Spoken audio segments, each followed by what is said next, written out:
अध्याय 4। आदम बदली हुई परिस्थितियों पर शोक करते हैं।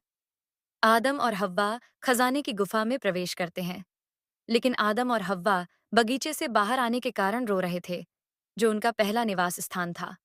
और वास्तव में, जब आदम ने अपने बदले हुए शरीर को देखा, तो वह और हव्वा अपने की पर कड़वे आंसू बहाने लगे, और वे धीरे धीरे खजाने की गुफा की ओर चले गए।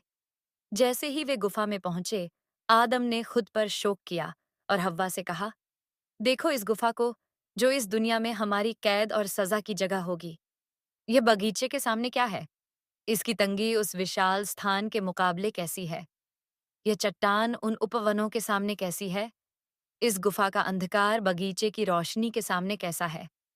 यह चट्टान की छत हमें आश्रय देने वाली उस प्रभु की दया के सामने कैसी है, जो हमें छाया प्रदान करती थी?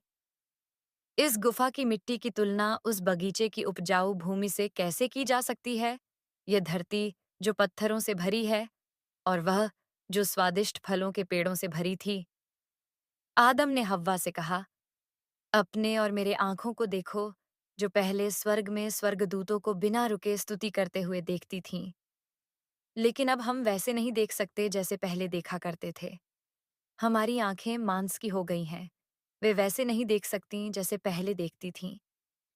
आदम ने फिर हव्वा से कहा, आज हमारा शरीर उस समय के मुकाबले कैसा है, जब हम बगीचे में रहते थे। इसके बाद आदम को उस गुफा में प्रवेश करने की इच्छा नहीं हुई, जो चट्टान के नीचे थी, और वह कभी भी इसमें प्रवेश नहीं करना चाहता था। लेकिन उसने प्रभु की आज्ञा का पालन किया और खुद से कहा, अगर मैं गुफा में प्रवेश नहीं करूंगा, तो मैं फिर से एक अपराधी बन जाऊंगा।